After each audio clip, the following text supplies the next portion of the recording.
Today marks an important milestone in the growth and consolidation of Nigeria Democratic Congress, our party. And therefore it is with great sense of pleasure, sense of responsibility that I formally want to inaugurate the National Reconciliation Committee of our great party. But before I go into that assignment, first and foremost, on behalf of the National Working Committee of the party that is bestowed with the legitimacy to run the party every day on behalf of NEC, on behalf of all members of this party, I want to express our profound appreciation to distinguished members of this committee that are so nominated that shall be inaugurated shortly for accepting this national assignment. I particularly want to thank my father, my uncle, my leader, Professor Patu Tomi, who some of us only had privilege to be reading about on newspapers and was seeing on television headlines. But today God has developed and grown us to the extent that we can see them, and not only to see them, but we can also touch them. An accomplished statesman, patriot, advocate of good governance that shall serve as co-chairman with Engineer Buba Galadima, who is on his way here, and he shall be here shortly. That's why this seat is kept for him. And as all of us know, Buba Galadima is a respected political leader with decades of experience in nation building and political reconciliation. I equally want to congratulate by age my younger brother, but the deputy chairman of the party, because it's a party business, we must have a party representative, in person of Comrade Babatunde Ali, who shall serve as secretary, even though it has not gotten to the time of pronouncement.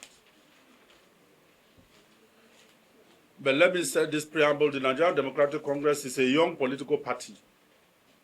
Everybody in this hall is aware of that because we are not tired of saying it. Our certificate of registration was given to us by February. So if you come from February till now, this party is just about 6 months or thereabouts. But as at the time we were registered officially, we had a short period to do so many things. We have undertaken an enormous responsibility in order to satisfy all our constitutional and statutory requirements necessary for participation in the 2027 general elections that are forthcoming. How? We embarked on membership drive. We went into world congresses, local government and state congresses, held our national convention within this period, and thereafter conducted party primaries for all elections within a very limited time frame dictated by INEC. And we didn't fail in any of these obligations that we owe members of this party. I think we deserve a round of applause. Considering the speed with which the process was undertaken and the overwhelming acceptance of the party across Nigeria, it was inevitable that certain challenges would arise. And of course, you know that we are human beings. That will have to do with the election of candidates to fly the party's flag in the forthcoming general elections. And the National Publicity Secretary made it clear. We're in Abuja now,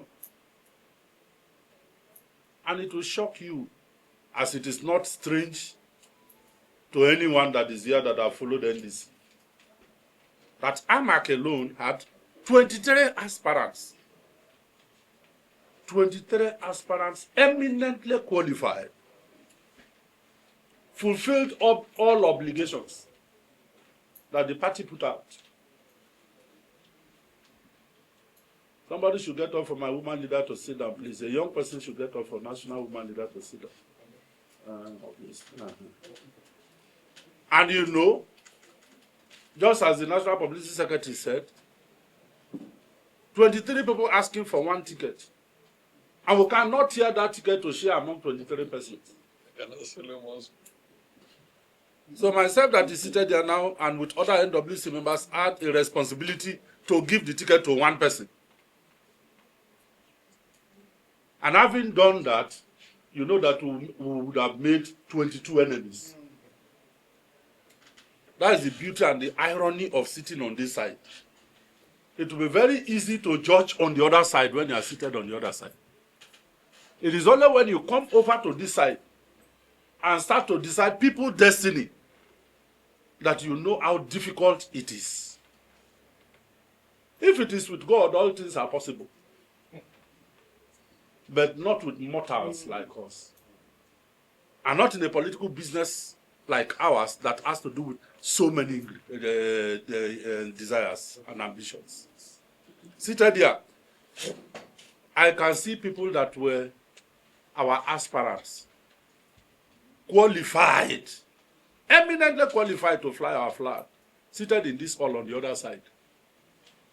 And I just smile when I see some of them that it is very unfortunate that even as I would have loved to give them ticket, I was unable to do it. And so what I would say, in many constituencies, multiple highly qualified aspirants contested for a single ticket. In some instances, disagreements emerged regarding outcomes, while some aspirants laid claim to victory based on unofficial results. This development generated understandable grievances among some of our party members. I had a conversation with our national legal advisor. He was reporting to me as our lawyer. He went to court. Somebody went to court to claim that he's the winner of the election and joined almost 14 other members who contested the election with him. And by the time all those 14 came, all of them 14 came with their results declaring that they won. All with results of their own victory. So how did they get the results? But they are all members of one family. As a responsible political party, we did not ignore these concerns. Appeals were received, carefully reviewed, and considered. Extensive consultations were made with state leaders, zonal stakeholders, party elders, former public office holders, grassroots leaders, and other critical members of our party, stakeholders, who possess first-hand knowledge of the realities within their respective domain. These consultations guided the decisions ultimately taken by the party before submitting and uploading names of our candidates to the Independent National Electoral Commission. We acknowledge that despite these painstaking efforts, some members remain dissatisfied, and it is normal. Some have exercised their constitutional right to seek legal redress. It's normal. While others have expressed their grievances through various channels. But what must we do as party managers? We respect these rights, we respect these views, for democracy thrives on the rule of law. The responsibility we owe members of this party is to see that as much as possible, we don't allow people to leave our party. We don't leave our party so unorganized. And so our responsibility is to ensure that irrespective of what could have happened, who is offended, there must be room for us to talk. And for in every family, there must be disagreements. Even between father and son. There are instances that you have certain challenges with your father, that you will need to go and involve your uncle. There are instances you may have challenge with your mother in a family. you may need to go and involve your auntie. And when your auntie or your uncle steps in, your father may listen to them. So reconciliation has been in place time immemorial. Is a dispute resolving thinking that God put in the inside of man that we are activating. We acknowledge all this. However, as I've said, as we prepare for the 2027 general elections, the greater objective before us as a party is far bigger than the ambitions of any one individual. Nigeria is in comatose.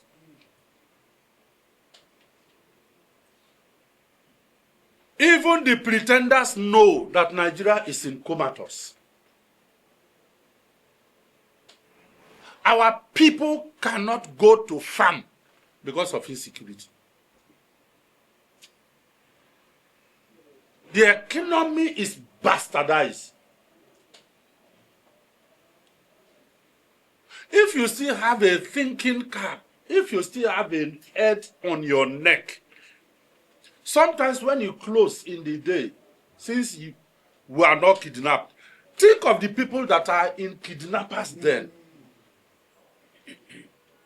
If it is not happening in your state, retrospect and start to think of people, children to school, who are in hostels. And one day, people will come from anywhere they like and pack children up to 100, up to 50, up to 200, and drive away with them. Innocent children. You are not, if it is not touching you because your child is not there, then you are inhuman. You ought not to take in oxygen. What if your child is involved in that? Will you be able to sleep? That is the level to which this country has deteriorated because of incompetence, because of I don't careism, because of people in leadership positions that are not responsible to their duty, because of will. I was in a security summit about a week ago, where a former chief of defense staff, chief of army staff came. And one of the primary things he highlighted concerning insecurity and how to curb it was political will. When there is no political will, because those that are privileged in offices can send their children outside, so the other people, children that are kidnapped for a week, for a month, for 2 months, for 3 months, you don't feel it. That is not the Nigeria we want. That is not the Nigeria that NDC wants. That is why we revere NDC as the Noah's Ark, so that we can move in and salvage this country. Our fathers have made their mark. They can as well assume that if this younger generation don't want to carry that, after how many years do I have? Please, let me just be resting in my house. But the fire in their bones for this country will not let them rest in their houses. That's why highly esteemed people like elder statesmen, Patutomi, can avail themselves to come low to our level, to sit with us, to activate, to think, to bring to board their wealth of experience, to see that everything is seemingly in order. Primarily, to see that we move as a combined force against this enemy called APC. that is clearly unfit to run the affairs of this country. And whatever sacrifice that NDC will pay to actualize that, we are ready to make that commitment. And that's why we repeat again, what is before us that we are advancing to, every day it is getting closer. It was like a joke. I can remember the day that the certificate of registration was given to us. Gradually we are getting to 6 months. We thought that the general election would be far by January. We're already in August. By today is August 6. September, October, November, December, January, the next 5 months. We are going into vote. Time is short. Time is running out of us. So we cannot be wasting our time, all of our time, because of perhaps one single individual's ambition. But in this case, we need everybody. So we must play our part by bringing even the aggrieved one inside of us so that we can advance it together. Please put your hands together for one of our founding fathers, Alhaji Takori is here. Somebody get up for him. No, TR, get up. You are younger.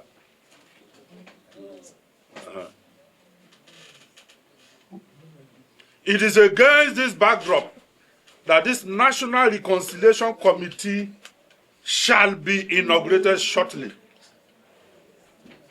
And let me respectfully, even as I carefully pick my words, because there is none among them that is my mate by any standard.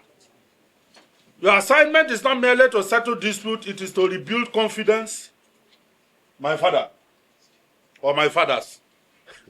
Your assignment is not merely to settle dispute, it is to rebuild confidence. There is no way you pass through this kind of political season in terms of selecting candidates that the image of the party will not slightly go down. Because everybody that expected the ticket that didn't have it will come up with one story or the other. They didn't give me, yesterday I was reading something, they didn't give me ticket because of religion. Why, Pan-Nigerian party? They didn't give me ticket because I'm a Muslim. No. No. Look at one of our founding fathers. How will he be with us? And that was segregated Muslim. How? So there is no way you pass through this kind of process that people that didn't get what they expected to have will not have a say to make, something to say. And every word that goes out because of the social media era that we're into, we cannot even come up to defend all. And so some will say that they have collected plenty money. Some will even call us the national chairman have collected so amount. Some will say that the so personality officer of the party have collected so. All those things will be derailing the party. And so the momentum will be low. People that initially were energized to move the party, they didn't give me ticket, now will I kill myself? So it is therefore left for this committee to see how you rejig it so that everybody comes back to status quo as we started, where justice, fairness, equity, and inclusion shall continue to prevail. I wish to assure every aspirant, please, that the party deeply appreciates your sacrifices, your commitment, your resources. Yes, your resources. And energy invested by all those who offer themselves for service. The fact that only one candidate emerged in each contest does not diminish the leadership capacity and political value of others. Indeed, many of those who did not secure nomination remain invaluable assets, whose contributions will be indispensable as we prosecute the campaigns ahead of us, by the grace of God, with the vision to form government in 2027. Our campaign, therefore, must be all-inclusive, Every committed party member must have a role to play.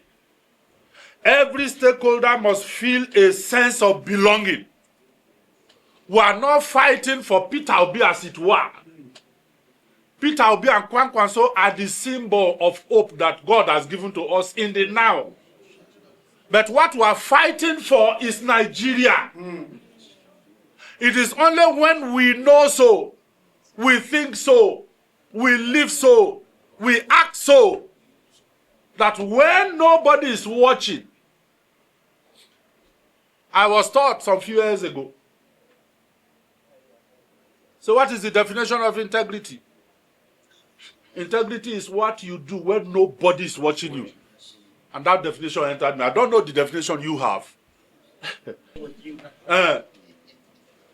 That is when your integrity, because most of us will be party agents.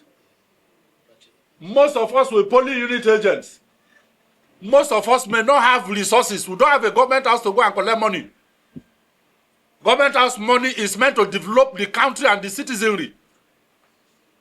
It's not meant to be expended on individual elections.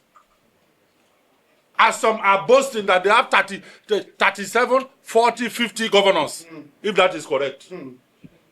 What do they have the 30-something governors for? With the anticipation that they will use our treasury to finance or sponsor their elections. No! We don't have that as a party. And so sacrifices must be made. Nigeria must be uppermost in our minds. And so when nobody is watching you, you don't compromise. Nobody can rig an election where it doesn't have numerical advantage. As one that have been practically involved in few elections, I don't want to say many. But rigging is made easy when somebody has great numerical advantage over the other. But in this case, we have Nigerians behind us in NDC. Nigerians want Peter Obi and Kwankwaso. And so when we come out in our massive numbers and vote and protect the vote, where will the military come to kill? Will they kill all of us? If they kill all of us, who will they rule? Where will INEC have the opportunity to write all the results when all of us are looking at them? That this thing you are writing is not 3, it's 5 that we scored. Why are you changing this thing? Who know the fear in life? We have Nigeria. We have Nigerians. We have the number. And so we must activate it to our advantage, to the advantage of this country. I therefore call upon all aspirant party leaders, stakeholders, supporters, and members across the Federation to cooperate fully with this committee, especially our state chairman. And this must be highlighted, Publicity Secretary. Our state chairman, our national vice chairman in charge of the zones, must cooperate fully with this committee that we are about to inaugurate. If you people don't give them support, as I'm looking at you people, their assignment will be difficult. So work with them as people that have understanding of the local politics so that they can be guided, so that they can make appropriate decisions and provide genuine solutions that will bring lasting togetherness.